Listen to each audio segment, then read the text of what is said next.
मैंने हृदय से आश्रय लिया है। इसलिए मैं प्रिया प्रीतम की चर्चा, नाम कीर्तन, धाम की महिमा, रसिकों का संग, रसिकों की चर्चा, इसके सिवा नान्यम बदामी, हमारी वाणी मौन रहेगी, कभी नहीं बोलेगी। धन्य है वो उपासक जो इस निष्ठा को प्राप्त है। नान्यम बदामी, हरिवंश महाप्रभु कहते हैं, रसना कटो जो अन रटो। अगर प्रियालाल की चर्चा के सिवा कुछ अन्य बोलूं तो मेरी जबान कट जाए। नान्यम बदामी, देखो ये निष्ठा बिना धारण किए वाक्येंद्री पावन नहीं होगी। वाक्येंद्री पावन नहीं होगी तो उसी में विराजमान रसेंद्री भी अपावन रहेगी। रसेंद्री बिगड़ी हुई है तो जनेंद्री को शासन में ले ही नहीं सकते, अर्थात समस्त इंद्रियां आपको अपने अधीन कर लेंगी। जो इंद्रियों के अधीन होता है उससे पापाचरण बनता है, जिससे पापाचरण बनता है उसकी दुर्गति होती है। बिना निष्ठा के नहीं। निष्ठा मानो ऐसी ब्रेक है कि तत्काल उसको रोका जा सकता है। जो हमारी संसार की तरफ वृत्तियां बढ़ रही उनको तत्काल रोका जा सकता है। निष्ठा में ताकत है और किसी में। जैसे ब्रह्मचर्य की निष्ठा, उसका ब्रह्मचर्य पर महत्व हुआ और ब्रह्मचर्य निष्ठावान तो चाहे स्वर्गलोक की अप्सरा आ जाए उसके मन में काम भोग की लालसा नहीं पैदा हो सकती। निष्ठा में ताकत है, अन्य नहीं। अन्य तो फिर मन बड़ा चंचल है, वो फिर टिकना मुश्किल, थोड़ी देर लड़ेगा फिर परास्त होकर उसी में गिर जाएगा। निष्ठावान नहीं, लड़ने की ही जरूरत नहीं, रुचि ही नहीं है, स्वाभाविक रुचि नहीं रहती निष्ठावान की। नान्यत बदामी, नहीं बोलूंगा। प्रियालाल की चर्चा, भगवत चर्चा, नाम जप, नाम कीर्तन, गुण कीर्तन, इसके अलावा मौन। अब देखो कौन उपासक इसको धारण करता है। प्रपंच की वार्ता करने में वाणी बड़ी प्रवीण है, चुगली करने में, निंदा करने में, ईर्ष्या की बातें करने में, राग द्वेष की बातें करने में, इससे बड़ा सुख अनुभव होता है। क्योंकि इसको दुर्गति करानी है उस जीव की जो इस वाक्येंद्री के अधीन हो गया है। आगे कह रहे न श्रृणोमि, श्रवणेन्द्री का बहुत बड़ा महत्व है। जो हम सुनते हैं उसका चिंतन होता है, जो चिंतन होता है वही क्रिया होती, जो क्रिया होती उसी का परिणाम होता है। कानों को बहुत संभाल के रखें, सुनने मात्र से हमारे अंदर चिंतन बनता है। कठोर शब्द, निंदनीय शब्द, प्रापंचिक शब्द, विषयाकर्षण भरे शब्द, विषयाकर्षण भरे गाने, विषयाकर्षण भरे आकर्षण, ऐसा जो चित्त को क्षुब्ध करके विषय में लगा दे, बिल्कुल नहीं सुनना चाहिए। ऐसी परिस्थिति में यदि श्रवणेन्द्रिय को शासन में लेने का युक्ति नहीं पता है तो कान में उंगली डाल लो और वहां से हट जाओ, नहीं तो श्रवणेन्द्रिय को तत्काल अंतर्मुख किया जाता है। बाहर केवल जैसे चिड़ियां चहचहा रही आवाज मात्र है, शब्द का बोध नहीं हो सकता, क्योंकि श्रवणेन्द्रिय अंतर्मुख शब्द का चिंतन कर रही, नाम का। पर ये बहुत अच्छे उपासक की स्थिति होती है जहां आपको ऐसी स्थिति ना हो और प्रपंच वार्ता हो, भगवत चर्चा रहित वार्ता हो, कान में उंगली डालकर वहां से हट जाना चाहिए, चाहे जैसी सभा हो।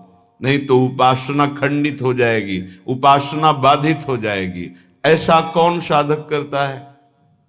जिसका लक्ष्य बन गया है भगवत प्राप्ति। अन्यथा संयोग बना तो सत्संग भी सुन लिया, संयोग बना तो कुसंग भी सुन लिया। खलऊ करें भरी पाए सुसंगु और मिटे न मलिन स्वभाव अभंगु। दुष्ट स्वभाव के लोगों को भी कभी कभी भगवत कृपा से संत संग मिल जाता है, पर वो अपने स्वभाव के वशीभूत हुए सत्संग का लाभ न लेकर वहां भी अभिमान आदि दोषों से युक्त हृदय होने के कारण वो वंचित रहते हैं, सत्संग के प्रभाव से वंचित। खलऊ करहि भली पाई सुसंगु पर मिटे न स्वभाव मलिन अभंगु। जो मलिन स्वभाव है वो उनका इतना कठोर हो गया है कि वो बदलना ही नहीं चाहते। तो अपने लोग तो बड़े कृपा पात्र हैं जितने सब सुन रहे हैं, तो नान्यम बदामी, वाणी से किसी की निंदा चुगली ये मत बोलो, भगवत चर्चा करो, नाम कीर्तन करो, गुण कीर्तन करो। जो संसारिक व्यवहार व्यापार की वार्ता है, पहले राधा बोलो, मध्य में राधा बोलो, बाद में राधा बोलो और उसको समर्पित कर दो, भजन बन जाएगा, महान सुख प्राप्ति का वो कर्म बन जाएगा, वो योग हो जाएगा। आगे कह रहे हैं न चिंतयामी, तो जो हम देखते हैं, सुनते हैं, बोलते हैं, इसका चिंतन होता है। इसलिए 3 बातों को कहा है, रसना कटो जो अनरटो, निरख अन फुटो नैन, श्रवण फुटो जो अन सुनो श्री राधा जस बैन। अगर किशोरी जी का जस नहीं है तो हम बोलेंगे नहीं, सुनेंगे नहीं, देखेंगे नहीं, क्योंकि जो बोला जाता है, सुना जाता है, देखा जाता है तो उसका चिंतन होता है। तो न चिंतयामी, अगर चिंतन ठीक करना है, चिंतन से भगवत प्राप्ति होती है। अनन्य चेता सततम यो माम स्मृति नित्यशः तस्याहम सुलभा पार्थ नित्य युक्त योगिना। भगवान अनन्य चिंतन वाले को कहते हैं मैं उसे सुलभ हो जाता हूं, मैं स्वयं सुलभ हो जाता हूं। पर चिंतन करना बहुत कठिन बात है। बाहरी साधनाएं भगवत प्राप्ति की ऐसा कर भी सकता है कोई पुण्यात्मा, पर भगवत चिंतन निरंतर होना ये कोई महात्मा ही कर सकता है। महात्मा गृहस्थ में भी होते हैं, विरक्त में भी होते हैं। महात्मा एक स्थिति का नाम है, भेष का नहीं। अगर वेश है, स्थिति नहीं तो महात्मा नहीं। भेष नहीं है, स्थिति है तो महात्मा है। वो महात्मा है जो वाणी के द्वारा सत्य और मृदु और हितकर भगवत चर्चा, नेत्र के द्वारा सर्वत्र भगवत भाव से दर्शन, श्रवणेन्द्रिय के द्वारा सर्वत्र जो वाणी है वो भगवत स्वरूप है, शब्द ब्रह्म में है, ऐसा मानकर उदासीन हो गया है, केवल भगवत चर्चा सुनता है, नाम कीर्तन सुनता है, भगवत भाव से युक्त जो महान पुरुष है उनके चरित्रों को सुनता है, जो व्यवहार की वार्ता करता है वो भगवत समर्पित नाम युक्त। अब उसका चिंतन अनन्य बनता है। जिसका अनन्य चिंतन बनता है उसकी पूरी जिम्मेवारी श्री भगवान ले लेते हैं। प्राप्ति जो भी तुम्हारा ऐश्वर्य वैभव भगवत सामग्री है उसकी रक्षा करना, और जो अप्राप्त की प्राप्ति कराना है वो जिम्मेवारी श्री भगवान ले लेते हैं। अनन्यस चिंतयन्तो माम ये जनाः पर्युपासते तेषाम नित्याभियुक्तानाम योगक्षेमम वहाम्यहम। मैं उसके योगक्षेम का स्वयं भान करता हूं जो मेरा अनन्य चिंतन करता है। अनन्य चिंतन वही कर सकता है जिसकी वाणी पवित्र, श्रवणेन्द्रिय पवित्र, नेत्रेंद्रिय पवित्र। तो न चिंतयामी, इसके विरुद्ध हमारा कभी चिंतन नहीं होगा। चिंतन कहते हैं जो अंदर ही अंदर चलता रहता है, वो भगवत चिंतन, वो भगवत प्राप्ति कराता है। बाहरी साधनों का फल है अंदर का चिंतन, निरंतर अपने आराध्य देव का होने लगना। तो नान्यद ब्रजामी, एक भी कदम हम भगवद विमुख नहीं चल सकते। कहां जा रहे हो, क्या करने जा रहे हो, ये कभी विचार करते हो? तुम्हारे पैर कहां जा रहे हैं, तुम्हारा लक्ष्य क्या है जाने का? ये जो पैर चल रहे हैं किस दिशा में जा रहे हैं, किस हेतु से जा रहे हैं? संभालो। संसार के मार्ग में कुमार्गगामी चरण ना होने पावे तुम्हारे, नहीं तो आचरण नष्ट हो जाएंगे। आचरणहीन की दुर्गति होती है। कहां जा रहे हो? मदिरालय? रोको अपने चरण को। कहां जा रहे हो? गलत आचरण करने जा रहे हो? रोक लो अपने पैर को, वापस लौट आओ। जिस यात्रा में यात्री अपने मार्ग को नहीं पहचानता वो भटक जाता है, वो भूल भुलैया में फंस जाता है, फिर उसका जीवन पूरा नष्ट हो जाता है। ये ऐसी भूल भुलैया माया की है। एक बार इस दलदल में फंस गए, निकलना बड़ा कठिन है। सत्य मानिए, हर इंद्री का दलदल है। जनेन्द्री के भोग में फंस गए, निकलना मुश्किल। रसेंद्री के स्वाद में फंस गए, निकलना मुश्किल। नेत्रेंद्री के रूप में फंस गए, निकलना मुश्किल। ये बहुत विचित्र भगवान की माया। कहां जा रहे हैं तुम्हारे चरण, किस दिशा को, क्या लक्ष्य है, विवेक के द्वारा रोक लो। अगर सही दिशा है तो उत्साह संपन्न होकर नाम जप करते हुए जाओ, अगर गलत लक्ष्य है तो तत्काल रोक लो, जबरदस्ती वापस हो जाओ। ऐसा संग, ऐसा रंग न चढ़ने पावे कि पूरा जीवन माया में व्यतीत हो जाए। यहां निष्ठा की बात कह रहे। मैं धाम निष्ठ हूं, एक कदम भी वृंदावन की सीमा के बाहर नहीं जाऊंगा, चाहे प्राण निकल जाए, चाहे जितना भयानक पीड़ा हो, रोग हो, कष्ट हो, धाम नहीं छोड़ेंगे। सच्ची मानिए, निष्ठा में बहुत बड़ी ताकत है। बड़े बड़े चमत्कार इस निष्ठा में देखे, बड़ा बड़ा परिवर्तन देखा। जो औषधियों से नहीं होता वो धाम निष्ठा से हो जाता है। धाम निष्ठ को कभी व्याकुल होकर, रोग से पीड़ित होकर, समस्याओं से पीड़ित होकर भागना नहीं चाहिए। हर समस्या का समाधान यही हो जाएगा, क्योंकि ललीजू के जो चरण हैं वो सुरतरु कामधेनु चिंतामणि, भगवत रसिक अनन्य अली के, जावक जुत जुग चरण लली के, यही विराजमान है स्वामिनी जी। एक बार नहीं, लाखों बार की बात है। आपकी निष्ठा केवल हो तो सेकंड लगता है, सेकंड पूरा होते होते वो बात सामने होती। कितने लाखों बार की बात कह रहा हूं, सेकंड पूरा होते होते वो बात सामने होती। फाइनल में मिनट, घंटे, दिन, ये तो बहुत बड़ी बात है। सेकंड पूरा, अच्छा ये ऐसा, बस इतना सामने, तब लगता है क्या। पहले व्यवस्था होती, बाद में प्रश्न होता, उसके उत्तर की पहले व्यवस्था होती, बाद में प्रश्न होता है। यहां समस्या का समाधान करने के लिए बाद में प्रार्थना होती, समस्या का समाधान पहले हो जाता है। प्रार्थना हुई तो पता चला वो समस्या है ही नहीं है, उसका समाधान हो चुका है। क्यों? सुरतरु कामधेनु चिंतामणि, भगवत रसिक अनन्य अली के। स्वामिनी जी के चरणारविंद कल्पतरु हैं, चिंतामणि हैं, कामधेनु हैं। तत्काल समस्त कामनाओं को पूर्ण करने की सामर्थ्य श्री प्रियाजू के गोरे चरणारविंद में है, और वो अपने महल में यहां विराजमान है। ये उनका महल है। ऐसा कौन सा कष्ट है जो तुम्हें इतना विचलित कर दे प्यारी जू के महल को छोड़ने के लिए? ऐसा कोई कष्ट नहीं। यहां का एक प्रभाव है, बाहर भारी कष्ट से पीड़ित हो और यहां केवल आ जाओ तो आप देखोगे कलह कलेश न व्यापे ईठा ये ठौर विश्व ते न्यारी। यहां आते ही एक उस क्लेश का समन होने लगेगा और आपको एक आनंद की अनुभूति होने लगेगी। चाहे आप मानसिक रोगी हो या शारीरिक रोगी हो, यदि आपको रसिकों का संग मिल गया और वृंदावन का आश्रय, तो आप देखेंगे कि वो आपको प्रभावित नहीं कर पाएगा, रहेगा प्रारब्धानुसार शरीर में रहेगा, प्रभावित नहीं कर पाएगा। बड़ी अद्भुत चमत्कारमयी वृत्ति वृंदावन की। एक परिचय के थे शिष्य, उनको कैंसर हुआ।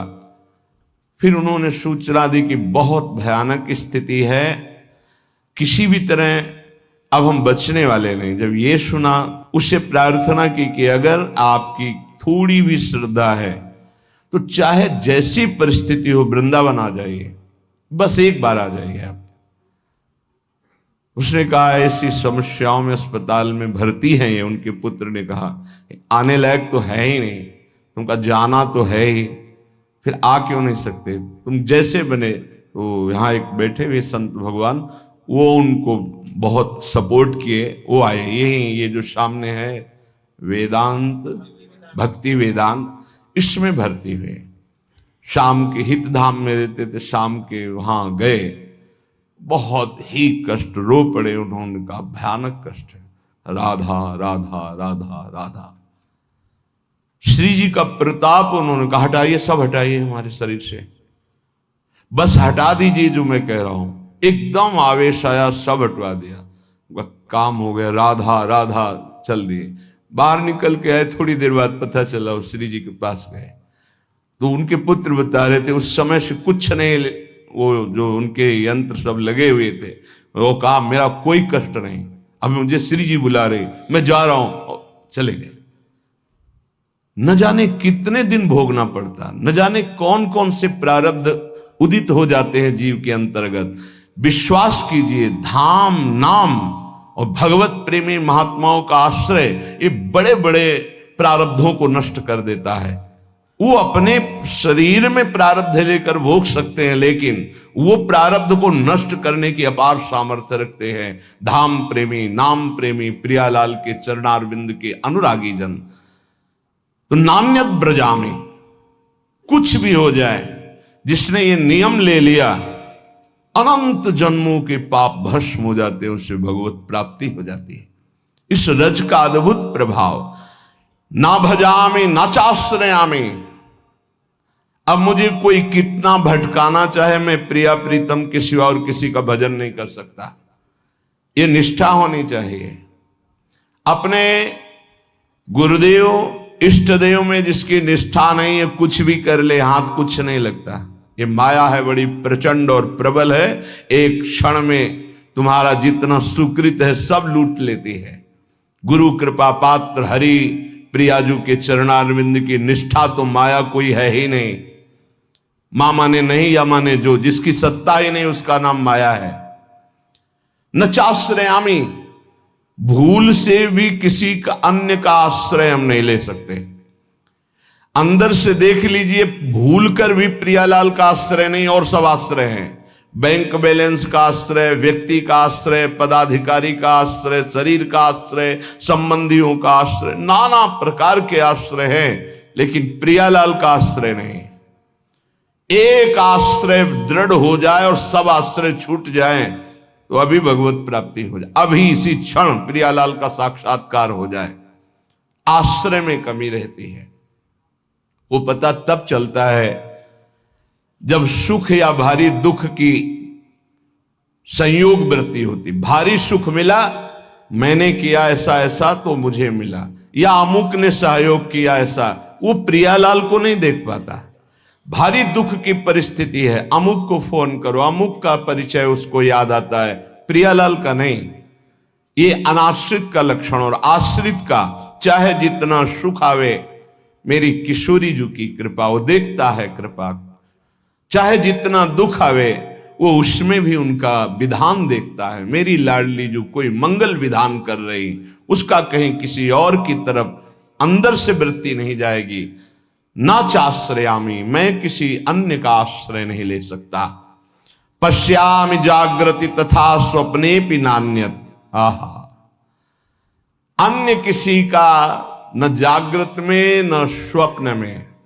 जैसे कभी कभी कोई साधक कहते हैं हमारे स्वप्न में ऐसा ऐसा, आप ये समझ लीजिए कि आपके अंदर जो चल रहा होता है वही स्वप्न का स्वरूप मन प्रकट करता है। यदि आपके अंदर वासनात्मक स्वप्न आ रहे हैं तो आप वासना का चिंतन करते हैं, वासना का ही आश्रय लिए हैं, आप प्रभु का आश्रय नहीं लिए। प्रभु का आश्रय लिए हैं तो पक्का बड़े बड़े संत महात्मा आएंगे, भगवत चरित्र की कोई न कोई स्फुरना होगी, स्वप्न बड़ा मंगलमय होता है। कभी गंदे स्वप्न आ ही नहीं सकते। जब तक गंदे स्वप्न आते हैं तो जागृत अवस्था में कुछ गंदगी आप बटोरते हैं, वो क्रिया के द्वारा हो या चिंतन के द्वारा हो। यदि जागृत का आप पूर्ण रूप से पावन समय व्यतीत करते हैं तो स्वप्नावस्था अपने आप मंगलमयी हो जाएगी। ये स्थिति पहचानी जाती है साधक की कि किस कोटि का साधक है। स्वप्न गंदे कभी नहीं आ सकते और स्वप्न आने का समय ही नहीं रहता। बहुत कम निद्रा के लिए समय दिया जाता है, तो उस समय जो होता है वो भागवतिक स्वप्न आएंगे या कोई आदेश होगा, संकेत होगा, अन्यथा नहीं। जागृत स्वप्न सुसुप्ति स्फुरत में राधा पदाब्ज छटा। यहां श्रीपाद कह रहे पश्यामि जागृति तथा स्वप्ने भी नान्यत। ना जागृत में ना स्वप्न में किंचन मात्र किसी अन्य का चिंतन, अन्य का आश्रय नहीं। स्वप्न गंदा, चिंतन आपका गंदा है इसलिए आया है। उसे नकारिए नहीं, स्वीकार कीजिए और चिंतन को बदलिए। नहीं, जो स्वप्न है वो प्रमाणित करता है आपकी स्थिति क्या है। जैसे संसारिक लोगों के ऐसे ही कल्पनात्मक वृत्तियां वो पकड़ नहीं पाते, वही सब उसको स्वप्न में दिखाई देता है। महाभागवत जनों का स्वप्न अपने आराध्य देव का होता है। श्री राधिका रति विनोद वनम बिना हम, बिना वृंदावन के हमारा कोई अस्तित्व नहीं। धन्य है श्री वृंदावन के बिना हमारा कोई अस्तित्व नहीं, अन्य कोई आश्रय नहीं। अपना अस्तित्व वृंदावन प्रिया प्रीतम, अपना आश्रय वृंदावन प्रिया प्रीतम। इसका फल क्या होगा? श्रीपाद कह रहे हैं कि वाण्या गद गदया कदा मधुपतेर नामान संकीर्तये धाराभिनयनाम भसाम तरुतल क्षोणीम कदा पंकये दृष्ट्वा भावनया पुरो मिल दिव स्वांतैक भोग्यम महो द्वंद्व हेम हरिन्मणिच्छवि कदा नंसे मुहुर्व्यूहला। इस निष्ठा का परिणाम क्या होता है? तो बोले वाणी उसकी गदगद अवरुद्ध हो रही और कीर्तन कर रहा है। वाण्या गदगदया कदा मधुपतेर नामान संकीर्तये। श्री श्यामा श्याम का नाम कीर्तन करते हुए वाणी गदगद हो गई, अवरुद्ध हो गया कंठ। धाराभिनय नाम भसाम तरुतल क्षोणिम कदा पंकये। किसी लता वृक्ष के नीचे बैठकर हा राधा कहता हुआ रो रहा है, और जहां बैठा है वहां की भूमि को आंसुओं से गीला कर दिया है। धाराभिनय नाम भसाम तरुतल क्षोणिम कदा पंकये। सोचो, यहां स्वार्थ में तो आंसुओं की झड़ी लग सकती है, अगर स्वार्थ में ठेस पहुंच जाए तो। मोह में आप रो सकते हैं, लेकिन प्रियालाल के लिए नहीं रो सकते। अगर कहीं प्रियालाल के सामने, मानो मंदिर में प्रभु के सामने कोई रोता नजर आवे, तो विश्वास नहीं है कि वो प्रभु के लिए रो रहा है। उसके कई कारण अंदर हो सकते हैं, तब वो प्रभु से सामने रोते हुए नजर, वो प्रभु से कोई मतलब नहीं रख रहा, अपनी वासनाओं के लिए रो रहा है। एक बार सुनाया है सत्संग में, दादा वल्लभ जी के दर्शन कर रहे थे, एक सामने ऐसे करके रो रहा था। लगा प्रभु के लिए ऐसे रो रहा है। नजदीक गए, बड़ा आकर्षण हुआ। किसी के आंसू देख ले तो हृदय विकल होता है, कमजोरी होती, प्रेमी जनों की कमजोरी होती आंसू। जब उनकी विनय में शब्द सुने तो हट गए पीछे। उनकी पत्नी बीमार होगी तो ठीक हो गई होगी, उन्होंने कहा होगा, प्रभु से प्रार्थना की होगी, उसी बात की वो याद में वसा। ये तो कोई महत्व है? प्रभु के लिए रो रहा हो, धन्य धन्य उसका जीवन। नाथ बस आप चाहिए, आप खुश रहो, आप प्रसन्न रहो, हे प्रभु। ऐसा आर्त, या हे प्रभु आप कब मिलोगे, कैसे मिलोगे, या हे प्रभु आप अपना चिंतन दे दीजिए, नाम जप दे दीजिए, ऐसा रो रहा हो। या प्रभु की कोई चर्चा चल रही, उनमें रो रहा हो, ऐसा बड़ा कठिन होता है। यदि प्रभु के लिए आंसू निकलने लगे तो बहुत नजदीक पहुंच चुके हो प्रभु के, क्योंकि प्रभु का साक्षात्कार रोने वाले को ही होता है। कबीरा हंसना छोड़ दे, रोने से करी प्रीति, बिन रोए किन पाइया, प्रेम प्यारा मीत, रुरुदु सुस्वरम राजन, कृष्ण दर्शन लालसा। एक बार श्री जी ने गोपीजनों, ब्रज लीला के अंतर्गत है, गोपीजनों ने पूछा कृष्ण को रिझाने का मार्ग क्या है प्रियाजू से। तो प्रियाजू के आंखों में अश्रु थे और श्याम श्याम श्याम श्यामेति सुंदर वरेति मनोहरेति कंदर्प कोटि ललितेति सुनागरेति। हा श्याम, हा कंदर्प कोटि लावण्य वाले प्रीतम, हा मोहन। गोपीजनों से कहा, ऐसा पुकारते हुए आंसुओं की धार से हमारे प्रीतम को जो रिझाता है उससे भगवत साक्षात्कार होता है। हमारे श्याम सुंदर के मिलने का उपाय है आंसू। जो आंसुओं से कपोल भिगो रहा है, वस्त्र भींग गए हैं और यहां तक कि छौणी कदा पंखे, नीचे जमीन भी गीली हो गई, इतना रोता है। यह है भगवत आराधना का प्रेम फल। बड़े भाग्यशाली होते हैं जो प्रभु के लिए रोते हैं। प्रभु के सामने या प्रभु का विषय चल रहा है तो अंदर चिंतन क्या चल रहा है उसका रोने का? अंदर चिंतन यदि प्रभु का चलते हुए रो रहा तो आंसू ठीक है, वो धन्य है, नहीं तो उसका कोई खास महत्व नहीं है। बिन रोए किन पाइया प्रेम प्यारा मीत, ये प्रभु देते हैं। जिस पर तुम हो रीझते क्या देते यदुबीर, रोना शिशकना तड़पना आहों की जागीर। जिस पर हे श्री कृष्ण तुम प्रसन्न होते हो क्या देते हो? बोले ये देता हूं, रोना तड़पना शिशकना आहों की जागीर। हा कृष्ण, हा कमल नयन, हा अरविंदाक्ष, हा मदन मोहन, हा प्रियाजू। और वो रो रहा है एकांत देश में। दृष्ट्वा भावनया पूरो मिलिदिव स्वांतैक भोग्यम महो। ये तब आता है जब नाम में प्रीति हो जाती है। नाम एक कल्पतरु है। विश्वास मानो, जब नाम की बात